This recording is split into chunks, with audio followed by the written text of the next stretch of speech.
Shalom Bapak Ibu yang dikasihi Tuhan, jemaat Tuhan. Berjumpa lagi di dalam Bible Study CK7 pada malam hari ini. Nah, hari ini kita akan lanjutkan pembacaan kita di dalam kitab Rut pasalnya yang ketiga ayat 1 sampai 18. Nah, sebelum kita belajar malam ini, mari kita datang menyembah Tuhan. Biar kita minta hikmat Tuhan untuk turun atas kita dalam pembelajaran malam hari ini. Mari sama-sama kita masuk dalam hadirat Tuhan. Oh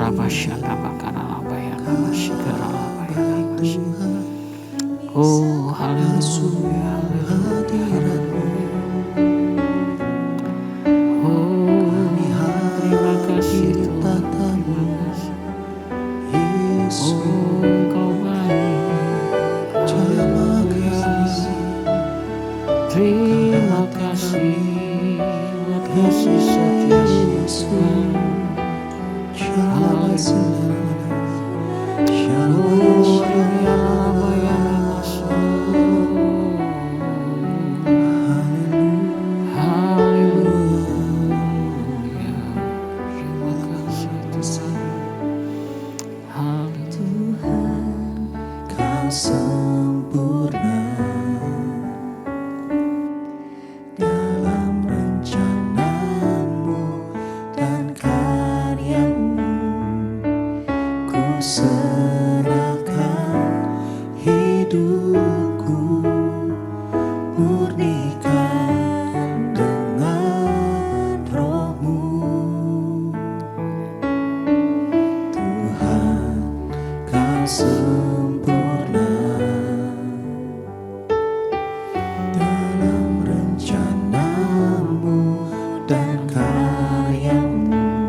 Sertai tiap langkahku, Kau bersamaku di dalamku, jadi bukti kebesaran-Mu.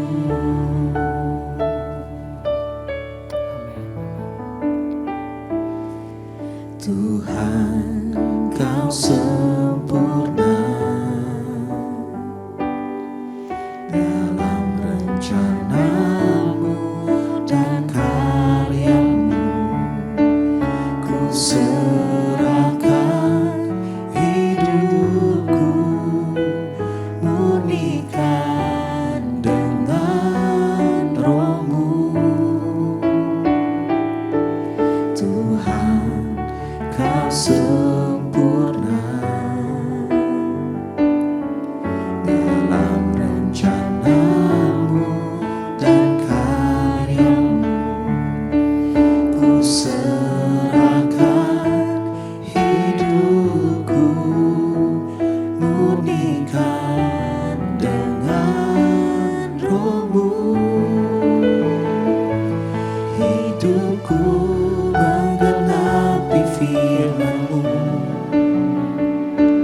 tanda mujizat sertai tiap langkahku. Kau bersamaku di dalamku, jadi bukti kebesaran-Mu.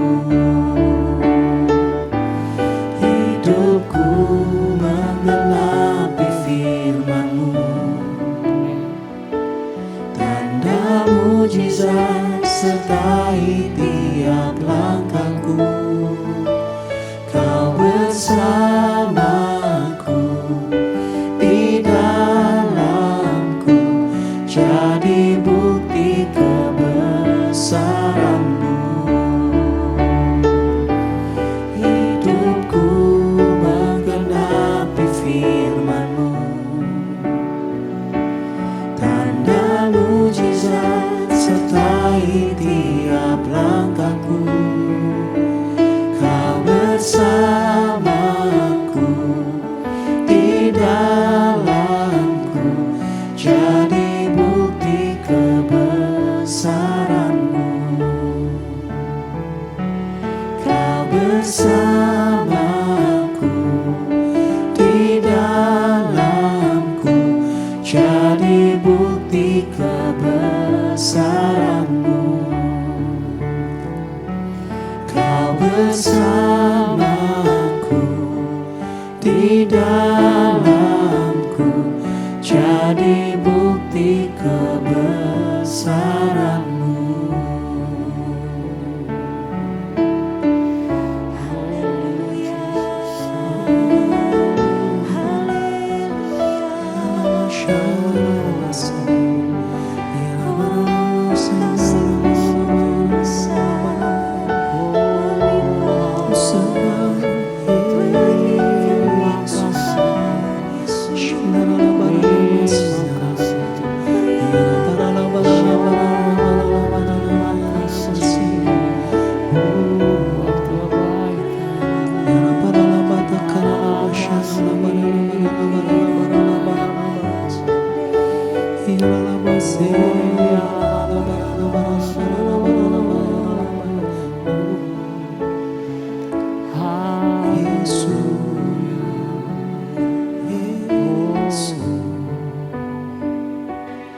Jiwaku terluka untuk-Mu Tuhan, selidiki, nyatakan segala perkara, singkapkan semua yang terselubung, supaya ku layak di hadapan-Mu, Tuhan. Mari selidiki hati kami. Jiwaku terbuka untuk-Mu, Tuhan. Selidiki, nyatakan segala perkara, singkapkan semua yang terselubung, supaya ku layak di hadapan-Mu, Tuhan. Jiwaku terbuka untuk-Mu, Tuhan. Selidiki, nyatakan segala perkara, singkapkan semua yang terselubung, supaya ku layak di hadapan-Mu, Tuhan. Singkapkan semua yang terselubung, supaya ku layak di hadapan-Mu, Tuhan. Haleluya. Mari selidiki hati dan jiwa kami malam ini, Bapa. Biarlah malam ini Engkau berbicara dalam pembelajaran firman malam ini, Tuhan. Bicaralah kepada kami boleh mengerti firman-Mu, belajar firman-Mu, dan kami boleh melakukan firman-Mu, ya Tuhan. Dan sebentar kami akan mulai Bible Study malam ini. Di dalam nama Tuhan Yesus, kami siapkan hati kami untuk belajar malam hari ini. Haleluya. Amin. Ya, mari kita lanjutkan ya, Bapak Ibu, jemaat yang dikasihi Tuhan. Di dalam kitab Rut pasalnya yang ketiga ya pada malam hari ini. Nah, malam ini kita akan bagi pembacaan kita menjadi 3 bagian ya. Yang pertama dari ayat 1 sampai yang ke-5. Ya, coba kita baca dulu ayatnya. Judul perikopnya di sini adalah Rut dan Boas di tempat pengirikan. Lalu Naomi mertuanya itu berkata kepadanya, "Anakku, apakah tidak ada baiknya jika aku mencari tempat perlindungan bagimu supaya engkau berbahagia? Maka sekarang, bukankah Boas yang pengerja-pengerja perempuan telah kau temani itu adalah sanak kita? Dia malam ini menampi jelai di tempat pengirikan. Maka mandilah dan beruraplah. Pakailah pakaian bagusmu dan pergilah ke tempat pengirikan itu. Tetapi janganlah engkau ketahuan kepada orang itu sebelum ia selesai makan dan minum. Jika ia membaringkan diri tidur, haruslah engkau memperhatikan baik-baik tempat ia berbaring. Kemudian datanglah dekat, singkapkanlah selimut dari kakinya, dan berbaringlah di sana. Maka ia akan memberitahukan kepadamu apa yang harus kau lakukan." Lalu kata Rut kepadanya, "Segala yang engkau katakan itu akan kulakukan." Nah, Bapak Ibu, kita lihat di sini di ayat 1 sampai 5, kita melihat di sini Naomi itu memiliki hati yang mulia kalau menurut saya ya. Kenapa? Karena dia menginginkan kebahagiaan dari mantunya Rut, ya. Dan untuk keberlangsungan nama keluarga mereka, dia juga memikirkannya, ya. Nah, karena itu di ayat 1 sampai 5 ini kita belajar ya di sini ya, bahwa Naomi itu nggak egois ya. Dia mau supaya Rut itu bisa hidupnya bahagia. Nah, ini jarang sekali kalau kita lihat di sini mertua sama mantu biasanya ribut. Tetapi di sini mertua ini bisa memperhatikan mantunya dengan baik ya, bahkan menginginkan supaya dia bahagia, ya. Nah, kita lihat di sini bahwa Rut ya, dia diarahkan oleh Naomi, ya. Kemungkinan Naomi ini dia sudah pelajari nih si Boas ini ya, tingkah lakunya ya gitu ya. Dia udah tahu mungkin sifat-sifatnya. Jadi mungkin melalui peristiwa ini dia lihat bahwa ini kayaknya cocok ini gitu ya. Nah, tetapi itu di luar kita punya ini ya. Tetapi saya percaya bahwa ini semua adalah sesuai dengan rencananya Tuhan ya di balik semua ini. Nah, tetapi kita lihat di sini hubungan Naomi dan Rut ya, ini luar biasa sampai-sampai memikirkan ya kebahagiaan untuk mantunya. Ini jarang ya, karena itu malam ini yuk kita lihat di sini ya. Nanti ceritanya nih makin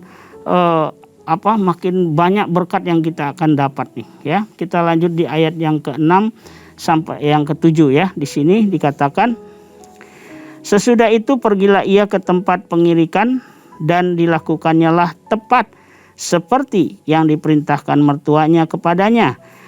Setelah Boas habis makan dan minum dan hatinya gembira, datanglah ia untuk membaringkan diri tidur pada ujung timbunan jelai itu. Kemudian datanglah perempuan itu dekat dengan diam-diam, disingkapkannya lah selimut dari kaki Boas dan berbaringlah ia di situ." Nah, kita lihat di sini di ayat 6 dan 7 ya. Ini ketaatan mutlak ya. Kalau saya bilang ketaatan mutlak daripada Rut ya kepada mertuanya. Jadi di sini kita lihat Rut itu nggak ada keraguan ya, dia percaya sama mertuanya. Nah, ini juga jarang nih ada menantu yang benar-benar percaya sama mertuanya. Nah, ini kita mesti belajar dari si Rut ini ya. Jadi dia benar-benar taat. Ya, di ayat yang ke-8 sampai 15 kita lihat lagi. "Pada waktu tengah malam, dengan terkejut terjagalah orang itu lalu meraba-raba ke sekelilingnya. Dan ternyata ada seorang perempuan berbaring di sebelah kakinya. Bertanyalah ia, "Siapakah engkau ini?" Jawabnya, "Aku Rut, hambamu. Kembangkanlah kiranya sayapmu melindungi hambamu ini, sebab engkau seorang kaum yang wajib menebus kami." Lalu katanya, "Diberkatilah kiranya engkau oleh Tuhan, ya anakku. Sekarang engkau menunjukkan kasih-Mu lebih nyata lagi daripada yang pertama kali itu. Karena engkau tidak mengejar-ngejar orang-orang muda, baik yang miskin maupun yang kaya. Oleh sebab itu, anakku, janganlah takut, segala yang kau katakan itu akan kulakukan kepadamu. Sebab setiap orang dalam kota kami tahu bahwa engkau seorang perempuan baik-baik. Ya, maka sekarang memang aku seorang kaum yang wajib menebus. Tetapi walaupun demikian, masih ada lagi seorang penebus yang lebih dekat daripadaku. Tinggallah di sini malam ini, dan besok pagi jika ia mau menebus engkau, baik, biarlah ia menebus. Tetapi jika ia tidak suka menebus engkau, maka akulah yang akan menebus engkau. Demi Tuhan yang hidup, berbaring sajalah tidur sampai pagi." Jadi berbaringlah ia tidur di sebelah kakinya sampai pagi. Lalu bangunlah ia sebelum orang dapat kenal mengenal. Sebab kata Boas, janganlah diketahui orang bahwa seorang perempuan datang ke tempat pengirikan. Lagi katanya, berikanlah selendang yang engkau pakai itu dan tadahkanlah itu. Lalu ditadahnyalah selendang itu. Kemudian ditakarnyalah 6 takar jelai ke dalam selendang itu. Sesudah itu pergilah Boas ke kota. Nah, di ayat 8 sampai 15 ini kita melihat respon daripada Boas, ya. Nah, kita lihat di sini bahwa Boas itu ternyata dia menerima, ya, permintaan Rut untuk menebus dia. Ya, ini tentu ada dasarnya, ya. Kenapa sih Boas mau menebus gitu, ya? Mau keinginan menebus. Yang pertama, dia lihat kesetiaan si Rut ini, ya. Ini seorang menantu yang baik. Kenapa? Karena kesetiaannya menemani ibu mertuanya, ya. Jadi ini udah terbukti, udah terlihat begitu, ya. Makanya kalau kita punya sifat yang setia, itu orang suka, ya. Nah, yang kedua, niatnya untuk menjamin keturunan bagi suaminya yang meninggal, ya, dengan memohon Boas untuk nebus dia. Jadi yang kedua, Boas melihat, ya, bahwa ini perempuan ini sungguh sebenarnya istri yang benar-benar taat juga, ya. Kenapa? Karena dia mau supaya keturunannya itu bisa berlanjut. Jadi dia minta si Boas untuk meneruskannya, ya. Nah, yang ketiga, kenapa Boas mau menebus si Rut, ya? Artinya karena Rut itu memiliki reputasi yang baik, ya. Dikatakan di sini orang sekotanya tahu bahwa dia perempuan yang baik-baik. Nah, ini juga reputasi penting, ya. Walaupun kita dalam kesukaran, dalam masalah, tetapi ayo kita harus jaga reputasi yang baik, ya, supaya orang juga bisa melihatnya. Bahkan dikatakan di sini semua orang di kotanya tahu. Berarti dia mungkin seorang yang bisa menebar kebaikan, ya, kepada mereka semua, sehingga orang-orang bisa melihat gitu. Ya, nah, ayo kita lanjut ayat berikutnya di ayat 16 sampai 18, ya. Setelah perempuan itu sampai kepada mertuanya, berkatalah mertuanya itu, "Bagaimana anakku?" Lalu diceritakannya semua yang dilakukan orang itu kepadanya, serta berkata, "Yang 6 takar jelai ini diberikannya kepadaku, sebab katanya, engkau tidak boleh pulang kepada mertuamu dengan tangan hampa." Lalu kata mertuanya itu, duduk sajalah menanti, anakku, sampai engkau mengetahui bagaimana kesudahan perkara itu. Sebab orang itu tidak akan berhenti sebelum diselesaikannya perkara itu pada hari ini juga. Nah, kita lihat di poin yang keempat ini di ayat 16 sampai 18. Naomi itu mengajarkan juga kepada Ruth supaya menunggu, ya. Nah, ini juga penting ya, di dalam mengambil keputusan kita perlu belajar sabar ya, menunggu waktunya Tuhan dan peraturan ketentuannya Tuhan. Nah, ini juga penting kita belajar ya, supaya apa? Supaya segala sesuatunya boleh jadi sesuai kehendak Tuhan. Ya, kadang-kadang kalau udah urusan pernikahan ya, apalagi anak-anak muda ya, maunya cepat. Harusnya kita belajar menunggu waktunya Tuhan. Ya, nah Boas di sini benar-benar seorang yang bijaksana ya, dia benar-benar orang baik ya, dia nggak mau take advantage, dia benar-benar mau semuanya sesuai dengan ketentuan yang ada, begitu ya. Nah, ini benar-benar Boas ini orang yang kaya dan juga orang yang berhikmat, dan dia juga punya karakter yang baik. Nah, kita lihat ya, ada 3 hal di sini yang kita boleh belajar daripada kitab Rut ini ya. Yang pertama, kalau kita mertua, ayo jadi mertua yang memiliki keteladanan hidup di dalam iman ya.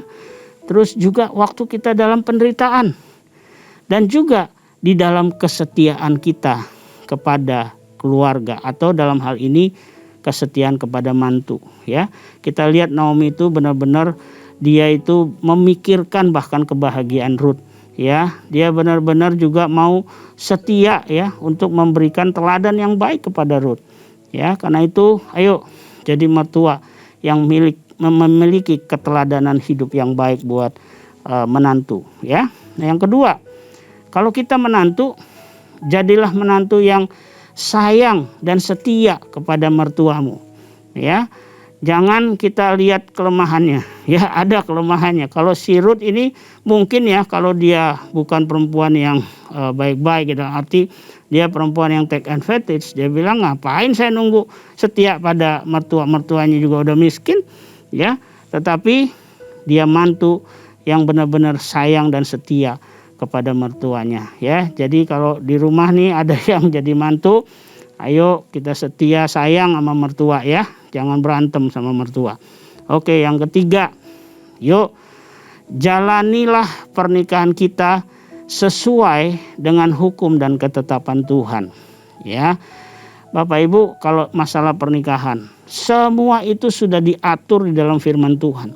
Semua ada hukumnya dalam firman Tuhan. Karena itu kita perlu baca, kita perlu ketahui. Supaya apa? Supaya kita tidak melanggar. Ya, karena gini, Tuhan itu mau dalam pernikahan kita bahagia. Ya, kita lihat Ruth, dia mengalami hal yang gak enak. Sebenarnya kalau lihat waktu suaminya meninggal, sebenarnya dia gak lihat harapan apa-apa di depan. Tetapi karena dia setia. Nah, ini dia ya. Setia, dia punya karakter yang baik ya, rendah hati, dan orangnya benar-benar sayang sama mertuanya. Akhirnya Tuhan melihat dia ya, sehingga dia bisa menikah akhirnya nanti dengan si Boas ini ya. Nah, ada satu ayat firman Tuhan yang saya bilang tadi, kalau kita nurutin perintah Tuhan, sebenarnya Tuhan tuh mau kita bahagia ya. 1 Korintus 7 ayat 39 sampai 39 dan 40 dikatakan, istri terikat selama suaminya hidup. Kalau suaminya telah meninggal, ia bebas untuk kawin dengan siapa saja yang dikehendakinya ya. Nah, asal orang itu adalah seorang yang percaya. Tetapi menurut pendapatku, ia lebih baik, ia lebih berbahagia kalau ia tetap tinggal dalam keadaan semula. Bapak Ibu, di sini firman Tuhan ya, ada mirip dengan kejadian Ruth ya. Nah, suaminya meninggal ya kan, dan dia sebenarnya bebas kawin dengan siapa saja yang dikehendakinya, betul ya. Tetapi dia nggak memilih itu. Dia memilih tetap untuk apa? Mengikut sama mertuanya ya. Tetapi dengan begitu dia justru dapat masa depan yang lebih baik ya. Coba kita lihat di sini. Alkitab bilang, tetapi menurut pendapatku ia lebih berbahagia kalau ia tetap tinggal dalam keadaannya semula. Jadi kadang-kadang kita ini nggak sabar. Kalau suami udah meninggal, wah langsung cari yang lain. Ya, tanya dulu Tuhan. Kita harus benar-benar dalam pernikahan itu nggak bisa main-main. Karena kita sekali salah mengambil keputusan, maka kita akan menderita seumur hidup. Ya, karena itu jalani pernikahan kita sesuai dengan hukum dan ketetapan Tuhan. Ya, saya berdoa malam hari ini di rumah-rumah, ya, sebagai mertua, sebagai mantu, ya, ayo rukun, ya, dan juga tetap ingat selalu, ya, setiap pernikahan itu kalau dijalani sesuai dengan hukum Tuhan, maka Tuhan akan menjamin kebahagiaan itu, ya. Yuk kita berdoa malam ini. Saya mau berdoa buat kita semua malam hari ini. Bapa di surga, kami berdoa malam hari ini buat anak-anakmu, jemaatmu yang ada di rumah-rumah. Hari ini kami belajar kitab Rut. Biarlah Tuhan tolong kami semua sebagai mertua. Biar kami menjadi mertua yang memberikan teladan bagi mantunya. Kami juga berdoa buat mantu-mantu. Berikanlah juga sifat-sifat Rut ada pada para mantu yang ada di rumah-rumah. Supaya di dalam keluarga, dalam pernikahan, semua ada damai sejahtera di dalam keluarga kami. Terima kasih Bapak, terima kasih. Kalau ada mertua mantu yang sedang ribut, Tuhan tolong supaya mereka boleh berdamai. Dan biarlah juga boleh dipulihkan hubungannya. Terima kasih Bapak, terima kasih. Berkati anak-anakmu, mungkin ada yang sakit, Tuhan sembuhkan dalam nama Yesus. Terima kasih Bapak, terima kasih. Kami akan berpisah satu dengan yang lain pada malam ini. Kiranya berkat-Mu Engkau curahkan bagi kami semua. Mari Bapak Ibu, jemaat yang dikasih Tuhan, angkat tangan kita dan arahkan hatimu kepada Tuhan. Dan terimalah berkat yang berlimpah-limpah dari Allah Bapa kita. Kasih karunia dalam anak yang tunggal Tuhan kita Yesus Kristus. Dan persekutuan yang manis dengan Roh Kudus menyertai kita semua. Mulai saat ini sampai Maranatha. Tuhan Yesus datang menjemput kita semua di awan-awan yang permai. Bahkan untuk selama-lamanya. Mari kita yang percaya sama-sama katakan amin. Selamat malam, selamat beristirahat. Tuhan Yesus memberkati kita semua. Amin.